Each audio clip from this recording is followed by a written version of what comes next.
ദില്ലിയിൽ ചരിത്രം തിരുത്തി വീണ്ടും BJP. ദില്ലിയുടെ മുഖ്യമന്ത്രിയായി രേഖാ ഗുപ്തയെ BJPയുടെ MLA-മാരുടെ യോഗം തീരുമാനിച്ചിരിക്കുന്നു. RSSന്റെ നിർദ്ദേശം ശിരസ വഹിച്ചിരിക്കുന്നു BJPയുടെ ദേശീയ നേതൃത്വം.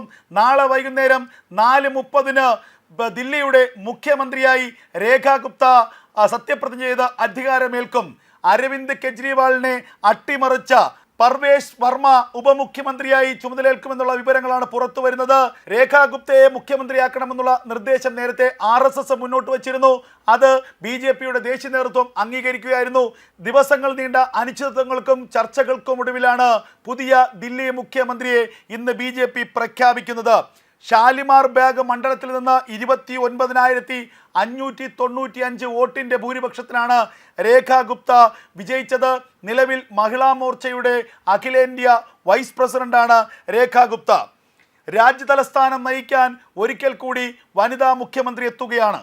ഡൽഹിയിൽ അരവിന്ദ് കെജ്രിവാളിനെ അട്ടിമറിച്ചുകൊണ്ട് വമ്പൻ വിജയം നേടിയ പർവേഷ് വർമ്മ ഉപമുഖ്യമന്ത്രിയാകുമെന്ന് തീരുമാനിച്ചിരിക്കുന്നു.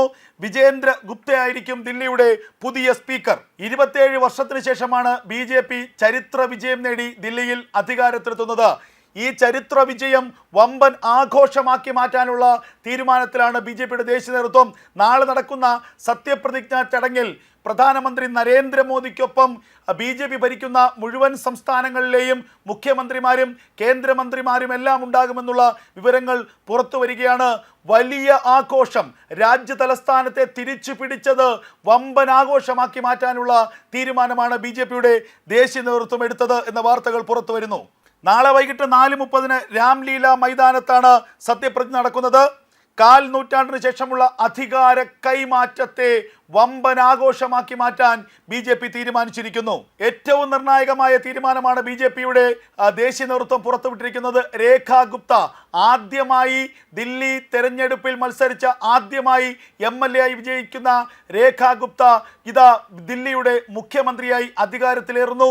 27 വർഷക്കാലം ദില്ലിയിൽ അധികാരത്തിൽ നിന്ന് പുറത്തു നിന്ന BJP അരവിന്ദ് കെജ്രിവാളിൻ്റെ ആം ആദ്മി പാർട്ടിയെ തകർത്തെറിഞ്ഞുകൊണ്ട് തൂത്തെറിഞ്ഞുകൊണ്ട് 48 സീറ്റ് നേടി അധികാരത്തിലെത്തുമ്പോൾ ആരായിരിക്കും മുഖ്യമന്ത്രി എന്ന ചർച്ചകളും ആകാംക്ഷയും രാജ്യത്തുടനീളമുണ്ടായിരുന്നു. ദിവസങ്ങൾ നീണ്ട ചർച്ചകൾക്കൊടുവിലാണ് രേഖാ ഗുപ്ത താരതമ്യേന ചെറുപ്പക്കാരിയായ മഹിളാ മോർച്ചയുടെ അഖിലേന്ത്യാ വൈസ് പ്രസിഡന്റായ ആദ്യ തവണ മത്സരിച്ച് വിജയിക്കുന്ന രേഖാ ഗുപ്തയെ അപ്രതീക്ഷിതമായി ഇപ്പോൾ BJP ഡൽഹിയുടെ മുഖ്യമന്ത്രി സ്ഥാനത്തേക്ക് തീരുമാനിച്ചിരിക്കുന്നത്. ആദ്യ മത്സരത്തിൽ തന്നെ ഷാലിമാർ ബാഗ് മണ്ഡലത്തിൽ ഒരു തിളക്കമാർന്ന വിജയമാണ് രേഖാ ഗുപ്ത നേടിയത്.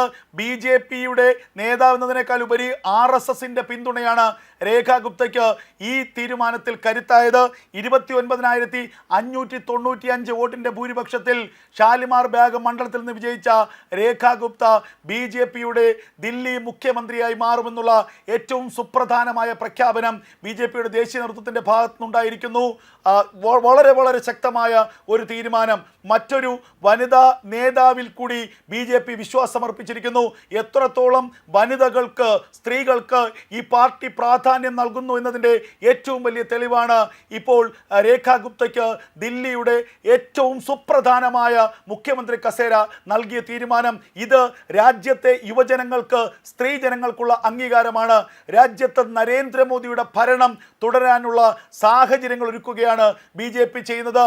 പരീക്ഷണമാണ്. ഓരോ സംസ്ഥാനത്തിൻ്റെയും പൾസ് മനസ്സിലാക്കിക്കൊണ്ട് അവിടെയുള്ള യുവജനങ്ങളെ, സ്ത്രീകളെ, അവിടെയുള്ള അഭ്യസ്തവിദ്യരായ ആളുകളെയൊക്കെ ചേർത്ത് നിർത്താനുള്ള ഏറ്റവും തന്ത്രപരമായ നീക്കങ്ങൾ എല്ലാ കാലത്തും BJP ചെയ്തിട്ടുണ്ട്.